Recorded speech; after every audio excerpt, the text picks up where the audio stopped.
Joining us now live from Dominic's Fish Market in Las Vegas is the acclaimed comedian Jerry Lewis. He's appeared in more than 50 films, many of which he also wrote and directed. He was also one of TV's first comedy stars, going back to the Colgate Comedy Hour, which shows you how old I am. He met Lucille Ball in 1948, and they formed a close friendship that endured for more than 4 decades. With us in our Los Angeles bureau is Sid Caesar. If you are old enough to remember the Cesario Opera Company or The Professor or the classic parodies of classic films, you know he is one of TV's great comedians. He starred in Your Show of Shows, which ran on NBC from 1950 to 54, and later on Caesar's Hour, which ran opposite a show called I Love Lucy. His acquaintance with Lucille Ball dates back more than 30 years. Sid Caesar, you look at those clips of Lucille Ball mugging and falling down, physical comedy, and to some people it may look like what's termed low comedy, a kind of easy gag. Tell us something about the discipline that's involved in that kind of comedy. Well, comedy, as you know, is a very serious business. And but that took, I mean, doing it live, no matter what she did, she slipped, she fell, she got hit with a pie. She always kept her femininity, and she was always a lady. That's the beautiful part. Is this something that someone like Lucille Ball, who after all was a movie star and a radio star, had to really work on again and again to get that kind of timing to make it look so effortless? No, I think she was a natural. She absolutely was a real natural. She had timing. She didn't have to learn it. It was there. And yet it would seem that to be that physical in front of an audience implies an enormous sense of trust between the audience and yourself, because you're not getting by on a funny line or a wisecrack. That's true, and you're not getting by on a laugh track. Is right. It was live, and the laughter you heard was the real laughter, and nobody had to tell you if you were hit or not. You knew immediately if you were going over or not going over. So and she was. Well, what can I say? She could take a pie in the face and still be a lady. Jerry Lewis, Lucille Ball, like yourself, was a behind-the-screens presence. I mean, you are a director and a writer and a producer. Lucille Ball was a studio owner. How do you keep the on-screen sense of, if I can use the term, a clown, so that the audience suspends its disbelief and still sees this very strong-willed woman as this kind of rather helpless child woman? And that must take an enormous sense in the performer, him or herself, to pull that off. Well, the joy was that it was such a pleasure, and it was such a relief not to be burdened by the responsibilities of executive, writer, producer, director, that when you got to be the actor, the freedom of that comedy was so childlike and with such an abandon that she had that, as I say, freedom to be the Lucy that we remember and love so much. Was there a sense back in those first days of television that the fact that for the first time an audience at home could see comedy rather than listen to it on the radio made its impact that much more special, that they could actually see you, Lucy, Milton Berle, acting physical? Well, that was the joy of television. We finally got rid of visual hi-fi, which was radio, or for that matter, those cerebral combatants that would stand before the television camera and just talk. Lucy was the forerunner, with Milton Berle, of course, that taught us all to do the visual things that were part of the medium called television. Mm-hmm. Not TV, television. But it also seems that you and Sid Caesar and Lucille Ball drew from that tradition of the circus clown, willing to play the fool in order to not only to make us laugh, but to touch us in a way. There's something about that humor, it seems to me, that's much more visceral, much more powerful than the wittiest line you could deliver from a writer. Well, go ahead, Sid, and then Jerry, sure. I'm sorry. Jerry? Go ahead, Sid. What it was is that to me it was a natural. We didn't know how to perform for television because it was brand new. And it was just be yourself, and what you saw is what you got. And that to me is, the audience didn't just observe television, they watched television, they were part of it because they knew anything could happen because it was live. And because it was live, it was like a football game. There's only 3 things you can do with a ball: throw it, kick it, or run with it.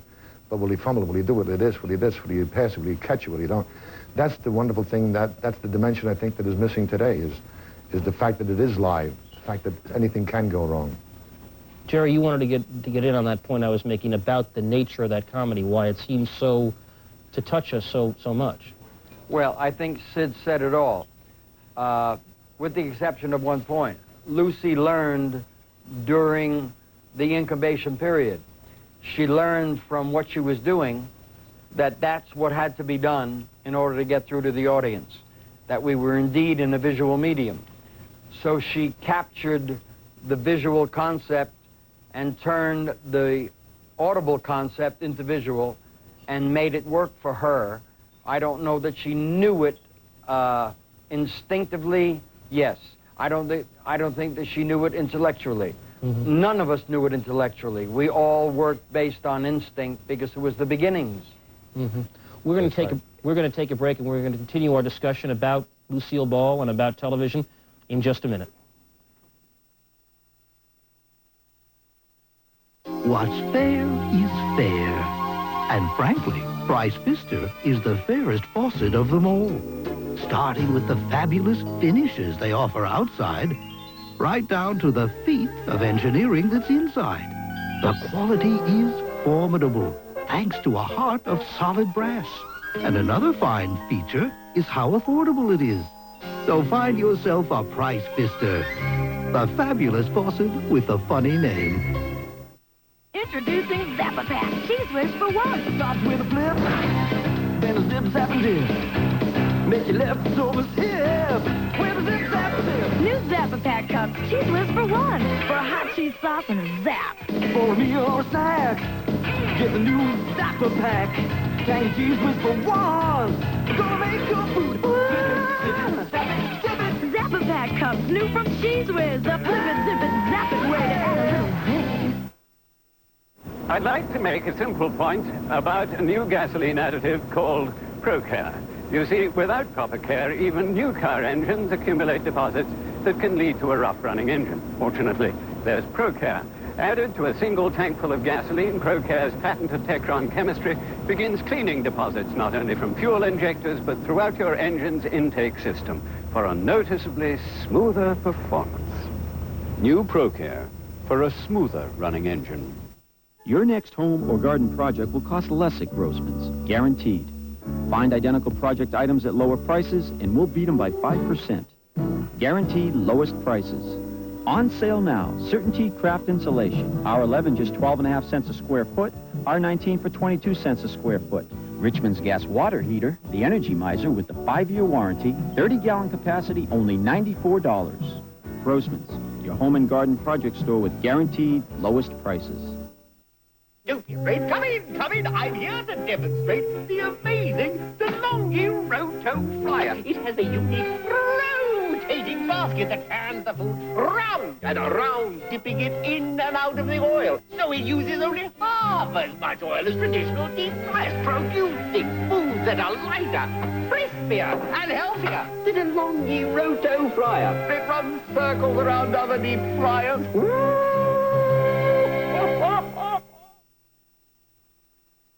Friday, Tom Gerald's dangerous journey to meet the king of heroin in the jungles of Burma and bring back his incredible offer. Watch 2020 Friday.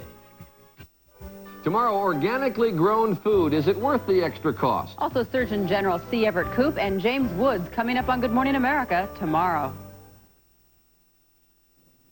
Continuing our look back at Lucille Ball now with Jerry Lewis and Sid Caesar. Jerry, you knew Lucy for 40 years. I guess everybody calls her Lucy. She was a power in Hollywood as the co-owner of a major studio. Did she reflect that in private? Was this the kind of person who enjoyed wielding that kind of power? No, not at all. Lucy was a very, very plain lady, and she never, ever alluded to her power in terms of owning a studio. She was a comic, a clown, and couldn't wait to get on. If you went to a party and you saw Lucille sitting in the corner, and if you knew nothing about television, you'd think it was a plain lady, just a pretty lady seated there. Gary probably would be seated next to her, and you'd never know it was her. She was very low-key. When she got on the set, she was very high-key. She was a perfectionist and wanted to do the best work she possibly could do. And that only prevailed in her work. As a woman and as a lady, she was just a plain lady, very private, somewhat of a recluse until she had to go out into the public. And when she did, she went out with a fanfare. Is that how she was able to play this rather helpless child woman, even though in real life she was far from it? I beg your pardon? I say, is that how she was able to portray this rather helpless child woman who couldn't go out into the workplace on the show, but in fact in real life did? I mean, she must have touched something. She was reaching for something when she played that character of Lucy Ricardo, right? I think if you look at all great clowns, you'll find that the pattern is pretty much the same. Different upbringings, different understandings of where they come from, but in the end result, pretty much the same. She came from whatever her upbringings were, manifested itself in her work, as you will see with any clown. Clown is a different thing than a monologist. We're talking about a clown now. And she was indeed a clown. Sid Caesar, her material was shaped in the early 1950s. There's no sex. She couldn't even use the word pregnant to describe her own condition. No politics, nothing topical. In a sense, is that what gives it its universality? That the very fact that she couldn't even think about using that kind of material made her go to broader themes? Well, that's what we had to do. I mean, as you say, you couldn't use the word pregnant. You had to say she was with child.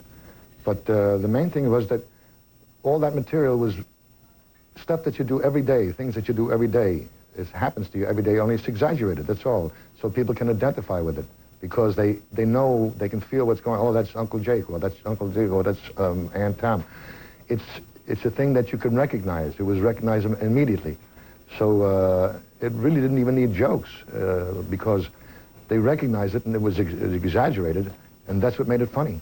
What strikes me as so ironic is here's a character who is really a throwback. I mean, they made jokes out of the very fact that she tried to go to work, and you had that classic scene in the candy factory and many others.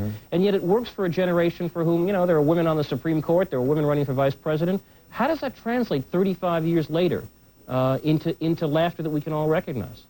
Because women still take care of houses and still take care of children and still take care of it.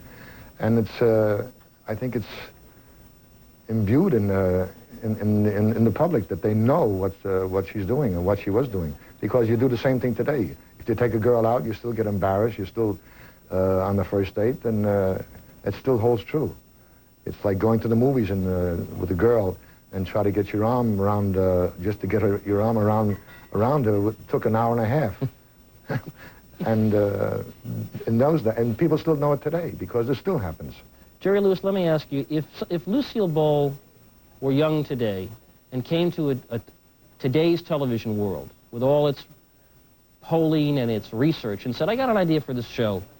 It's a woman homemaker married to a Cuban band leader. Could this show get on the air today? I don't know. I really don't know. But I will tell you one thing, that Lucille Ball's work had nothing to do with feminism, had nothing to do with politics, the question that you would ask Sid. It had to do with a simple premise, and we mustn't miss this premise. This was a funny broad. She was a funny lady. She did funny things. She made the American consciousness step down from its dreams of sanctimony or whatever and just laugh. She was a plain, funny lady. And I have to add to that in the people that I've seen pass on in these last few years of my life, Fred Astaire, Orson Welles, there's never been coverage like this. Why? There's never been coverage by the media. Never. I have been inundated today by phone calls from every wire service, from every network, national and local, to talk about this great clown, Lucille Ball. What does that tell you? It tells it all to you.